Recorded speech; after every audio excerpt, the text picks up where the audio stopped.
श्री गीता उपनिषदों का सार है। महाभारत युद्ध के समय रणभूमि में भगवान श्री कृष्ण ने अर्जुन को जो ज्ञान दिया था वह गीता में बताया गया है। गीता में ऐसी बहुत सी बातें हैं जो मनुष्य को जीवन की कई कठिनाइयों को आसान बनाती है। इतना ही नहीं, गीता पढ़ने पर मनुष्य को बहुत सी नई जानकारियां भी मिलती है। साथ ही हर अध्याय के नियमित पाठ का अपना लाभ और महत्व है। भगवान शिव ने देवी पार्वती को गीता के पहले अध्याय के पाठ का महत्व जो बताया है वही यहाँ आपके लिए प्रस्तुत है। लेकिन गीता के पहले अध्याय के महत्व को जानने से पहले जान लीजिए श्रीमद् भगवद गीता के प्रथम अध्याय की खास बातें। गीता के पहले अध्याय का नाम अर्जुन विषाद योग है। इस अध्याय में कुरुक्षेत्र के मैदान में उपस्थित बंधुओं और संबंधियों को सामने देखकर अर्जुन के मन में उठे विषाद और मनः स्थिति का वर्णन किया गया है, जिसे संजय धृतराष्ट्र को बताते हैं। गीता के प्रथम अध्याय का महत्व। एक समय पार्वती जी ने पूछा है, महादेव जी, किस ज्ञान के बल पर संसार के सब लोग आपको शिव कहकर पूजते हैं?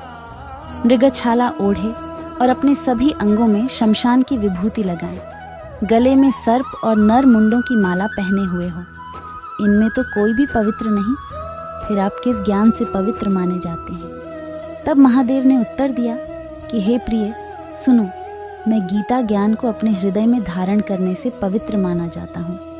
इस ज्ञान से मुझे बाहर के कर्म नहीं व्यापते। तब पार्वती जी ने कहा कि हे भगवान, जिस गीता ज्ञान की आप ऐसी स्तुति करते हैं उसके श्रवण करने से कोई कृतार्थ भी हुआ है? महादेव ने उत्तर देते हुए कहा कि इस ज्ञान को सुनकर बहुत से जीव कृतार्थ हुए हैं और आगे भी होंगे। मैं तुम्हें एक पुरातन कथा कहता हूँ। एक समय पाताल लोक में शेषनाग की शैया पर श्री नारायण जी नैन मूंद कर आनंद में मग्न थे। उस वक्त भगवान के चरण दबाते हुए लक्ष्मी जी ने पूछा, हे प्रभु, निद्रा और आलस्य तो उन पुरुषों को व्यापता है जो जीव तामसी होते हैं, फिर आप तो तीनों गुणों से अतीत हो। आप तो वासुदेव हो, आप जो नेत्र मूंद रहे हो, इससे मुझके बड़ा आश्चर्य है। नारायण जी ने उत्तर देते हुए कहा, हे लक्ष्मी, मुझको निद्रा आलस्य नहीं व्यापता। एक शब्द रूप जो भगवद गीता है उसमें जो ज्ञान है उसके आकार रूप है। यह गीता शब्द रूप अवतार है। इस गीता में यह अंग है, 5 अध्याय मेरे मुख है, 10 अध्याय मेरी भुजा है, 16वां अध्याय मेरा हृदय और मन और मेरा उदर है, 17वां अध्याय मेरी जंघा है, 18वां अध्याय मेरे चरण हैं। गीता श्लोक ही मेरी नाड़ियां हैं और जो गीता के अक्षर है वो मेरा रोम है। ऐसा मेरा शब्द रूपी जो गीता ज्ञान है, उसी के अर्थ में हृदय में विचार करता हूँ और बहुत आनंद प्राप्त होते हैं। लक्ष्मी जी बोली, हे श्री नारायण जी, जब श्री गीता जी का इतना ज्ञान है तो उसको सुनकर कोई जीव कृतार्थ भी हुआ है, सो मुझसे कहो। तब श्री नारायण ने कहा, हे लक्ष्मी, गीता ज्ञान को सुनकर बहुत से जीव कृतार्थ हुए हैं, सो तुम श्रवण करो। एक व्यक्ति था जो चांडालों के कर्म करता था और तेल नमक का व्यापार करता था। उसने एक बकरी पाली। एक दिन वह बकरी चराने के लिए वन में गया और वृक्ष से पत्ते तोड़ने लगा। वहाँ उसे एक सांप से डंस लिया, जिससे वह तुरंत मर गया। मरने के बाद उसने बहुत से नरक भोगे और फिर उसका जन्म बैल के रूप में हुआ। उस बैल को एक भिक्षुक ने मोल लिया। वह भिक्षुक उस पर चढ़कर सारे दिन मांगता फिरे। जो कुछ भिक्षा मांग कर लाता वह उसे अपने परिवार के साथ मिलकर खाता और वो बैल सारी रात द्वार पर खड़ा रहता। उसके खाने पीने का भी कोई ख्याल नहीं करता था और सुबह होते ही बैल पर चढ़कर फिर मांगने निकल जाता। जब बहुत दिन हो गए तो वह बैल भूख से गिर गया, लेकिन उसके प्राण नहीं निकले। नगर के लोगों ने देखा और उस बैल को कोई तीर्थ का फल दे तो कोई व्रत का फल दे, तब भी उस बैल के प्राण नहीं छूटे। एक दिन गणिका आई।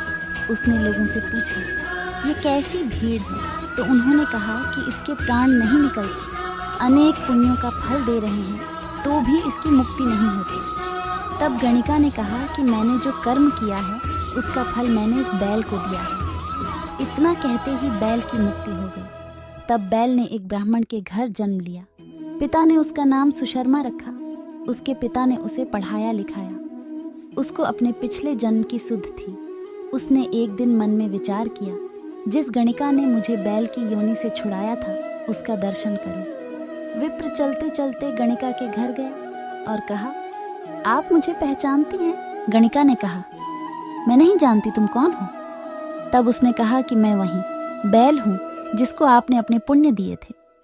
तब मैं बैल की योनि से छूटा था, अब मैं विप्र के घर जन्म हूँ, आप अपना पुण्य बताएं। गणिका ने कहा कि मैंने अपने जाने पुण्य नहीं किया, परंतु मेरे घर एक तोता है, वह रोज सवेरे कुछ पढ़ता है, मैं उसका वाक्य सुनती हूँ, उस पुण्य का फल मैंने तुम्हें दे दिया।